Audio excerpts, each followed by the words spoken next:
दोस्तों Indian market में एक फ्यूल एफिशिएंट गाड़ी का होना बहुत इंपॉर्टेंट है और धीरे धीरे करके ओईएम से समझते जा रहे हैं, मैन्युफैक्चरर समझते जा रहे हैं। इसीलिए होंडा भी जो है वो सीएनजी फिटमेंट के साथ में आ गई है। हाँ, आप बहुत ज्यादा शॉक्ड हो गए ये सुन के कि अब होंडा की गाड़ियां भी सीएनजी फिटमेंट में। हालांकि आज तक होंडा ने कभी भी सीएनजी फिटमेंट के साथ में गाड़ियां नहीं दी हैं। कंपनी फिटमेंट तो नहीं है लेकिन रेट्रो फिटमेंट है, यानी कि आप चाहो तो होंडा एलिवेट, होंडा सिटी या होंडा अमेज जैसी गाड़ियों के साथ में सीएनजी आप लगवा सकते हैं। अगर आप एग्जिस्टिंग होंडा कस्टमर है तो भी इस बेनिफिट का फायदा उठा सकते हैं।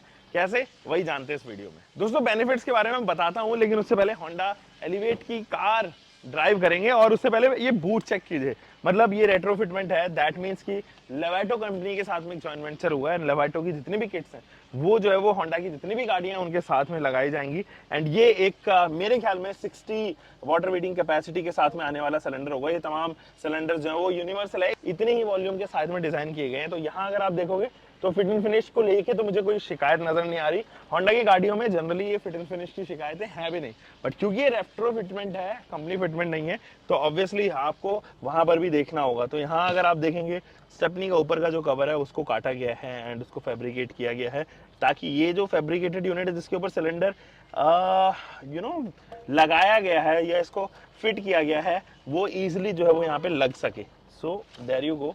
यहाँ पे इस वाले बॉडी पार्ट के साथ में इसको अटैच किया गया है, एक्स्ट्रा पैडिंग दी गई है ताकि ये over the period of time रेडलिंग नॉइज में कन्वर्ट ना हो जाए, इसलिए पैडिंग भी ऑफर की गई है। क्योंकि मेटल से मेटल स्ट्राइक होते हुए जो है वो वीकनेस कहीं ना कहीं जो है वो आ जाती है, इसलिए इसका भी ध्यान रखा गया है। यहाँ अगर आप देखोगे तो नट से जो है वो इसको टक इन किया गया है, एकदम टाइटली टक इन किया गया है। एंड स्पेस उसके बाद भी जो है काफी सारी निकल के आ रही है। हमने ग्रैंड विटारा फिलहाल देखिए जो कॉम्पैक्ट एसयूवी की श्रेणी में केवल एकमात्र ऐसी गाड़ी है जिसके अंदर सीएनजी आती है। तो ग्रैंड विटारा के साथ में भी स्पेस काफी बड़ा आता है, उसका बूट काफी बड़ा है।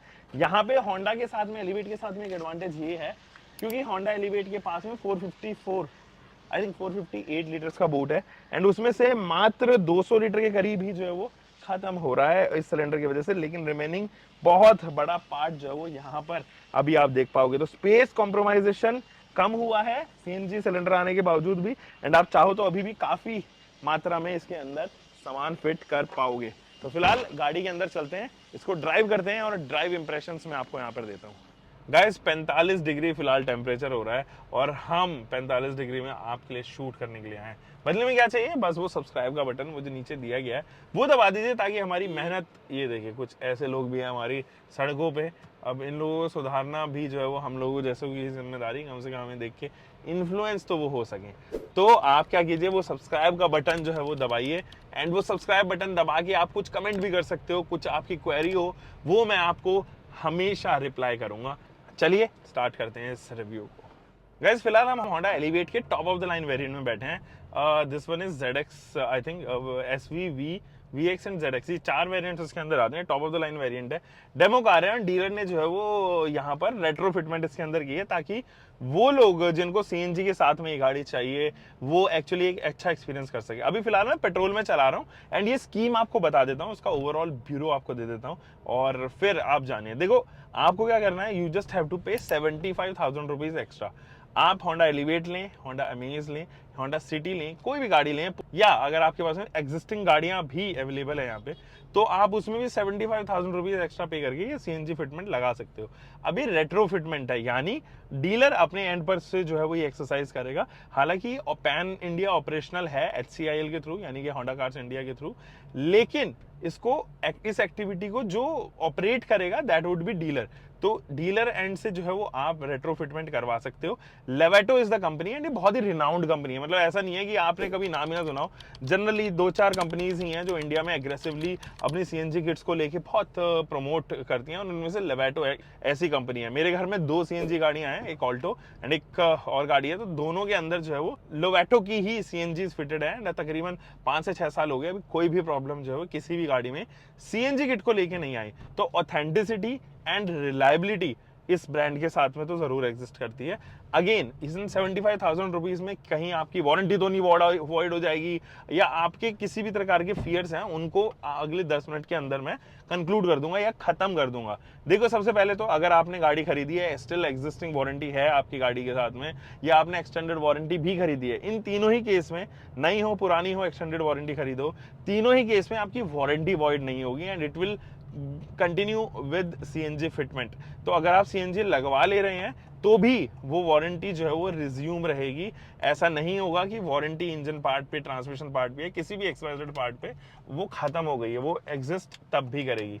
अब एक चीज और, अगर आप इस गाड़ी को एक्सटेंडेड वारंटी भी खरीद रहे हो, तकरीबन मेरे ख्याल में 18,000 रुपए के आसपास लमसम इतना जो है वो अमाउंट आपको पे करना पड़ता है। तो वो जो एक्सटेंडेड वारंटी है 3 साल अनलिमिटेड किलोमीटर की, तो इसको बेस वेरिएंट से ही मिलती है या स्टैंडर्ड है मैं कहूँ, और इसके ऊपर एक्सटेंडेड वारंटी आप खरीद रहे हो तो वो 2-3 साल की जो एक्सटेंडेड वारंटी है वो 18,000 रुपए की करती है। वो भी वहां पर भी जो है वो वैलिड होगी यहाँ पर। और एक चीज और, यहाँ पर केवल और केवल गाड़ी पे वारंटी नहीं है, आपकी सीएनजी किट के ऊपर भी वारंटी है। अगर 3 साल की आपकी गाड़ी के ऊपर वारंटी है तो 3 साल की ही वारंटी आपकी सीएनजी फिटमेंट के ऊपर भी होगी। यानी कि आप कभी भी इन 3 साल के दौरान या XYZ ईयर्स के दौरान आप अपने सीएनजी को दोबारा से, डीलर में कोई प्रॉब्लम आती है तो दोबारा से उसको रिपेयर करवा सकते हो and that repairing cost would be 0 because it would be cover under the warranty. ठीक है, ये तमाम फैक्टर्स जो है वो यहाँ पे मैंने आपको बता दी। 75,000 रुपीज आपको एक्स्ट्रा पे करना है एंड बाकी आरसी के ऊपर ये रजिस्टर होना या गवर्नमेंट रेगुलेशंस को ये फॉलो करती है कि नहीं, मैंडेट को फॉलो करती है कि नहीं, वो तमाम चीजें होंडा की हेडेक है एंड होंडा ही आपकी आरसी के ऊपर इसको रजिस्टर करवा कर भी देगा एक एक्सटर्नल फ्यूल टाइप या ऑल्टरनेट फ्यूल टाइप के तौर पे। तो ये तमाम मुझे लगता है कंफ्यूजन सब दूर हो गएंगे। अभी तक मैं पेट्रोल पे चला रहा था, अब हम इसको सीएनजी पे कन्वर्ट करते हैं। तो देयर यू गो, यहाँ पर एक बटन दिया गया है, बस इसको आप सीएनजी पे कीजिए। 1 2 3 4 5 सेकंड के अंदर अंदर ये जो है वो अभी सीएनजी पे आ चुकी है। अब देखो 121 पावर ये जो है वो इंजन प्रोड्यूस करता है। ये इंजन 1.5 लीटर का नेचुरली एस्पिरेटेड इंजन है and the best part is, आप आज तक देखते आए हो कि जो सीएनजी फिटमेंट्स हैं वो नेचुरली एस्पिरेटेड इंजन्स के साथ में कमाल करती हैं। होंडा सिटी, होंडा अमेज, मेरे दोस्त हैं कुछ जो इन्होंने होंडा सिटी ऑलरेडी ओन की हुई है पास्ट में एंड ये सेम इंजन उसके साथ में आता है और उन्होंने एक्चुअली में 24-25 किलोमीटर पर केजी का माइलेज सीएनजी फिटमेंट के साथ में, ऑल्दो वो होंडा फिटेड नहीं थी, उन्होंने आफ्टर मार्केट फिटमेंट कराई थी 3-4 साल पहले, और अमेज के साथ में भी ये इंजन जो है वो काफी कमाल करता है सीएनजी फिटमेंट के साथ में। तो यहां पर कितना पावर ड्रॉप होगा, 121 PS है, वो मैं आपको बताता हूं। क्या वो फील होगा या नहीं फील होगा, क्या एसी के ऊपर उसके परफॉर्मेंस में कुछ प्रॉब्लम होगी, या इसके इंसुलेशन में क्या वाइब्रेशंस, क्या ये इसके इंसुलेशन को बाईपास कर देगा और वाइब्रेशन जो है वो पूरे केबिन में इंट्रोड्यूस होगी कि नहीं, उन तमाम चीजों के बारे में बात करते हैं। यहाँ पे सिग्नल लगा हुआ था। अब देखो, जब बात होती है ना रिफाइनमेंट की, Honda is one such car, वो अपने 4 सिलेंडर इंजन बनाती है। जनरली आपने देखा कि सारे इंजन 4 सिलेंडर ही है, कोई भी टर्बोचार्ज इंजन उनके पास में अभी तक नहीं था। मतलब ऑब्वियसली उन्होंने पुरानी गाड़ियों में रखा है जिनको डिसकंटिन्यू कर दिया गया, लेकिन अभी करंट फ्लीट में अगर हम देखें तो उनके पास में कोई टर्बोचार्ज इंजन नहीं है। दैट मीन्स वो लोग जो टर्बोचार्ज इंजन के साथ में सीएनजी फिटमेंट करना चाहते हैं उनको तो वरी ही नहीं करना, क्योंकि होंडा की एग्जिस्टिंग फ्लीट में एक नेचुरली एस्पिरेटेड इंजन ही एग्जिस्ट करता है जो कि सीएनजी कंपैटिबल रहते हैं। नेचुरली एस्पिरेटेड इंजन के साथ में ये उनका फिनोमेना है या कैरेक्टर है। तो अब जरा बात कर लेते हैं। 121 PS में आपको बता रहा था, 121 PS की पावर ये प्रोड्यूस करता है एंड अब जैसे ही मैं इस गाड़ी को स्टार्ट करता हूं ना, तो स्टार्ट करने पे ये पेट्रोल पे स्टार्ट होती है। तो पेट्रोल पे स्टार्ट होगी, दैट मीन्स कि इसके इंजेक्टर्स एंड तमाम जगह जहां पर रोटेशन फ्यूल का हो रहा है वो after certain point of time के बाद में सीएनजी पे स्विच होगा, क्योंकि आफ्टर मार्केट है तो सीएनजी पे स्टार्ट स्टॉप नहीं होगी ये गाड़ी। अगर आपने इसको पेट्रोल पे ऑलरेडी स्विच किया हुआ है तो आप इसको सीएनजी पे स्विच करना पड़ेगा मैनुअली, या आपने सीएनजी पर ही इसको बंद किया था तो ये लास्ट सेटिंग को ही प्रिज्यूम करेगी और ये सीएनजी पे ऑटोमेटिकली कन्वर्ट हो जाएगी। हालांकि स्टार्ट ये पेट्रोल पर ही होगी, तो पेट्रोल पे स्टार्ट होके सीएनजी पे कन्वर्ट होगी, एज सिंपल एज दैट। तीसरी चीज, क्या इसके वाइब्रेशंस आए हैं इसके अंदर, मैं महसूस नहीं कर पा रहा हूँ, क्योंकि वाइब्रेशन के मामले में होंडा हमेशा बेहतरीन गाड़ियां बनाता हुआ है, उनके एनवीएचएस बहुत कंट्रोल रहे हैं एंड क्योंकि सीएनजी कुछ एक ऐसा ऑल्टरनेट फ्यूल है उसमें कोई ज़्यादा वाइब्रेशंस नहीं आती हैं। ऐसा नहीं है कि कैलोरीफिक वैल्यू पेट्रोल की एंड सीएनजी की बहुत ज़्यादा अंतर करती हो, ज़्यादा अंतर नहीं है कैलोरीफिक वैल्यू में, और यही रीज़न है कि वाइब्रेशंस भी जो है वो इंट्रोड्यूस नहीं होते। अगर कैलोरीफिक वैल्यू डीजल जैसी होती या वॉल्यूमेट्रिक एफिशिएंसी डीजल जैसी होती सीएनजी की, तब जरूर यहाँ पे वाइब्रेशन इंट्रोड्यूस होते जैसे हमने डीजल इंजन में देखे हैं। बट बिल्कुल शांत है केबिन, एकदम वाइब्रेशन नहीं है किसी भी पैनल पे, ना स्टीयरिंग कॉलम पे, ना ही इसके गियर नॉब पे या फिर ए पिलर पे, कहीं पर भी आपको वाइब्रेशंस एज सच महसूस नहीं होगी। अब क्या इसकी एमआईडी भी सीएनजी के तौर पर ही आपको माइलेज दिखाएगी? जी नहीं, ये क्योंकि कंपनी फिटेड नहीं है, दैट मीन्स कि इसका इंस्ट्रूमेंट क्लस्टर भी केवल पेट्रोल को ही सेंस करेगा। दैट मीन्स कि पेट्रोल के हिसाब से ही आपको यहाँ पर केजी पर नहीं, पर लीटर पे माइलेज बताएगा। तो सिटी में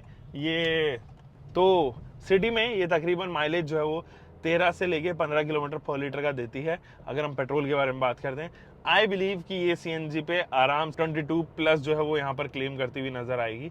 और जब हम किसी टाइम लॉन्ग टर्म और अगर हमें गाड़ी मिली तो डेफिनेटली एक माइलेज टेस्ट भी जो है वो हम यहाँ पर इसका करना चाहेंगे, ताकि हमें पता चले कि 1 kg सीएनजी में ये एक्चुअली चल कितना रही है, स्पेशली इन द सिटी। सो अब जरा पिकअप के बारे में बात करते हैं। देखो, पिकअप 121 PS मैं आपको बता रहा था, तो 10% तो लाजमी है कि इतना के अराउंड जो है वो इसका ड्रॉप होता हुआ नजर आएगा। 10% अगर 121 PS का देखें तो 12-13 के करीब जो है यहाँ पे बैठेगा। तो मुझे लगता है कि 110-109 PS के आसपास ये सीएनजी में प्रोड्यूस कर रही होगी। क्या पिकअप ड्रॉप है? हाँ, थोड़ा सा आपको फील होगा कि पिकअप ड्रॉप जरूर हुआ है, बट ये नोटिसेबल नहीं है। आपको सिटी में कोई इतना एग्रेसिव पुल करने वाली गाड़ी नहीं चाहिए होती है, तो उस हिसाब से पिकअप जो है वो अच्छा है। आपको परेशान कभी नहीं करेगा ये कि पिकअप के तौर पे आपको परेशानी उठानी पड़ रही हो। इसके अलावा ब्रेकिंग एफिशिएंसी हो या एयर कंडीशनिंग यूनिट हो, अनटच्ड है वो। मुझे नहीं लगता कि सीएनजी की वजह से कुछ भी उनके अंदर जो है वो फेरबदल ऐसा हुआ हो।